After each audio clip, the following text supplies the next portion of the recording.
पूर्व विधायक सूर्य सिंह बेसरा ने आगामी विधानसभा चुनाव में तीसरे विकल्प के रूप में अपनी पार्टी को उतारने का ऐलान कर दिया है। साथ ही कहा कि इस बार वो चुनाव नहीं लड़ेंगे बल्कि उचित और सशक्त उम्मीदवारों को चुनावी मैदान में उतारेंगे। एक वार्ता के दौरान उन्होंने कहा कि आगामी 15 अगस्त से बदलाव रैली पूरे झारखंड राज्य में चलाया जाएगा। जिस प्रकार जेपी आंदोलन हुआ था उसी प्रकार अब राज्य में झारखंड पीपुल्स पार्टी जेपीपी आंदोलन करेगी। उन्होंने कहा कि सत्ता पक्ष और विपक्ष दोनों ही केवल भ्रष्ट राजनीति करती है। राज्य की खुशहाली और जन समस्याओं से भाजपा झामुमो समेत किसी भी दल का कोई नाता नहीं है। उन्होंने कहा कि राज्य के सभी विधानसभा सीटों से सशक्त उम्मीदवारों को झारखंड पीपुल्स पार्टी चुनावी मैदान में उतारेगी। साथ ही कहा कि इस बार वो चुनाव नहीं लड़ेंगे। 24 विकल्प की राजनीति, न सत्ता पक्ष न विपक्ष, तीसरा पक्ष, तीसरा विकल्प, झारखंड पीपुल्स पार्टी के बैनर तले सूर्य सिंह बेसरा के नेतृत्व में ऐसा नारा, ऐसा स्लोगन, बिरसा का संकल्प, बेसरा ही विकल्प, जैसे 74 में जेपी आंदोलन हुआ वैसे ही जेपीपी के तर्ज पर जेपीपी का आंदोलन होगा। 16 अगस्त से बदलाव यात्रा, विकल्प यात्रा शुरू करेंगे और 16 अगस्त से लेके 15 दिनों का अंदर में 24 जिला का परिक्रमा होगा, भ्रमण होगा। 81 विधानसभा को टच करते हुए 5 प्रमंडल में और 81 विधानसभा को तैयारी के लिए हम लोग 15 अगस्त से हम लोग यात्रा निकाल रहे हैं झारखंड पीपुल्स पार्टी की ओर से। इस बीच में तीसरा विकल्प बनेगा जो जेएमएम कांग्रेस आरजेडी के गठबंधन से अलग है और जो बीजेपी आजसू पार्टी स्वदेश गठबंधन से अलग है। वैसे शक्ति जो जल जंगल जमीन से जुड़े हैं, ऐसे एक एक विधानसभा में जो प्रभावी है, जो नेतृत्व है, पहचान है, उसको भी जोड़ेंगे और वो अभियान में सब जुड़ जाएगा। अगर हम बदलाव चाहते हैं, दोनों को समान दूरी रखते हुए 24 साल के अंदर में 13वां मुख्यमंत्री बना, यानी हेमंत सोरेन 3 बार मुख्यमंत्री बना, वही ढाक के 3 पात। शिबू सोरेन जेएमएम में बीजेपी के समर्थन से 3 बार मुख्यमंत्री बना, वही एक ही थाली के चट्टे बट्टे। और बीजेपी के जो है ना अर्जुन मुंडा 3 बार मुख्यमंत्री बने, कोई बदलाव नहीं हुआ।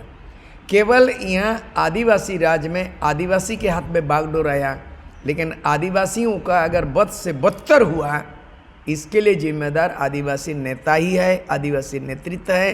क्योंकि आदिवासी नेता तो बने, आदिवासी नीति नहीं बने। यहाँ नेता जो भ्रष्ट नेता की ज़रूरत नहीं है, यहाँ नीति की ज़रूरत है। और नीति का मतलब बिरसा मुंडा का सपनों का आबुआ दिसुम, आबुआ राज, हमारे गांव में हमारे राज, यानी 32,000 गाँवों की सरकार बनाना हमारा लक्ष्य है कि झारखंड में अब की बार गाँव की सरकार बनेगी और गांव की आवाज़ बुलंद होगी और बिरसा मुंडा का सपनों साकार होगा। आबुआ दिसुम, आबुआ राज, पेशा कानून लागू होगी, समता जजमेंट लागू होगा, सीएनटी एक्ट सख्ती से लागू होगा, एसपीटी एक्ट लागू होगा और यहाँ पर मातृभाषा में संताली, मुंडारी, कुड़माली, नागपुरी, कोट्टा, इन मातृभाषा में केजी टू पीजी पढ़ाई होगी। ये तमाम नया लुक होगा, नया विजन होगा, नया मिशन होगा। पूरा संपूर्ण क्रांति झारखंड में आएगा और 2024 में बदलाव आएगा। हम इस तरह बदलाव का घोषणा करते हैं। झारखंड पीपुल्स पार्टी हालांकि 81 सीट पे चुनाव लड़ने की घोषणा करते हैं।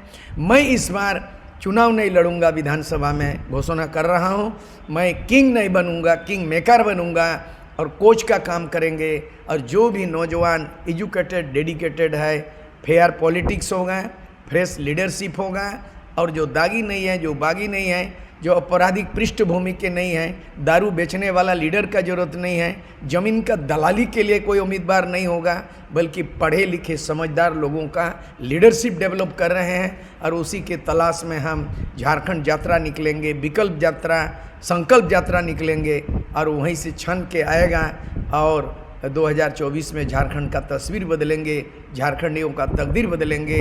अभी तक झारखंड में करीब करीब अनुमानित 1 लाख करोड़ का घोटाला घपला हुआ है।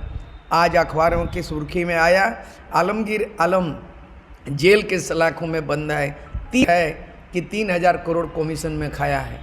तो इस तरह से जो है ना 1 लाख करोड़ घपला हुआ है।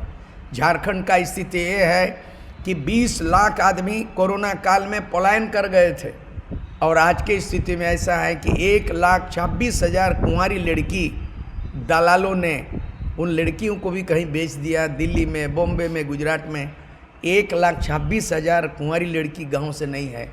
इन 24 सालों के अंदर में आंकड़ा आया है और 20 लाख आदमी पलायन कर गया गाँव। तो 20 साल में, 24 साल में सरकार बनाया, उसके बाद पलायन क्यों होगा? झारखंड सरकार, जेएमएम सरकार, झारखंड मुक्ति मोर्चा का घोषणा पत्र 2019 में आया कि 2 साल के अंदर में 5 लाख बेरोजगारों को नौकरी देंगे, 4.5 में नहीं मिला। उसके बाद बोला कि निजी कंपनियों में 75% रोजगार देंगे। स्थानीय नीति परिभाषित हुआ ही नहीं, निर्धारित हुआ ही नहीं, 75% कहाँ मिलेगा? उन्होंने कहा था घोषणा पत्र में 25 करोड़ का सरकारी टेंडर नौजवान को देंगे, एको आदमी को टेंडर नहीं मिला। और महिलाओं को 50% आरक्षण करेंगे, एको चीज़ लागू नहीं हुआ।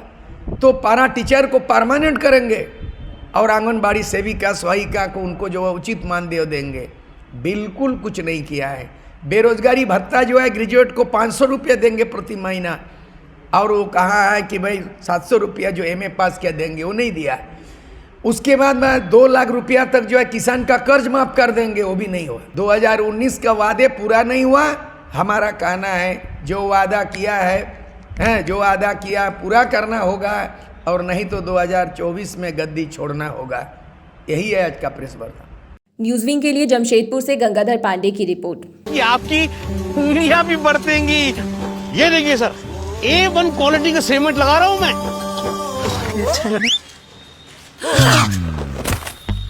मजबूती का सारा ठेका हम ही लिए हैं का? अरे बॉडी विदाउट स्ट्रॉन्ग बोन किस काम का? देखिए, मजबूत घर चाहिए तो अच्छे सीमेंट के साथ अच्छा सरिया भी लगाइए, तभी तो ऐसा घर बनेगा जो पीढ़ियां बरते। तो कौन सा टीएमटी लगाएं? अरे एक ही तो है, भारत का सबसे भरोसेमंद Saluja gold TMT bars. Extra strong, higher earthquake resistance, flexible, better bonding with cement और सालों का भरोसा। निर्माण में मजबूती चाहिए तो अच्छे सीमेंट के साथ लगाइए सिर्फ सलूजा गोल्ड टीएमटी। अब सही पकड़े हो कॉन्ट्रैक्टर बाबू। सलूजा गोल्ड टीएमटी बार, मजबूती सब कुछ है।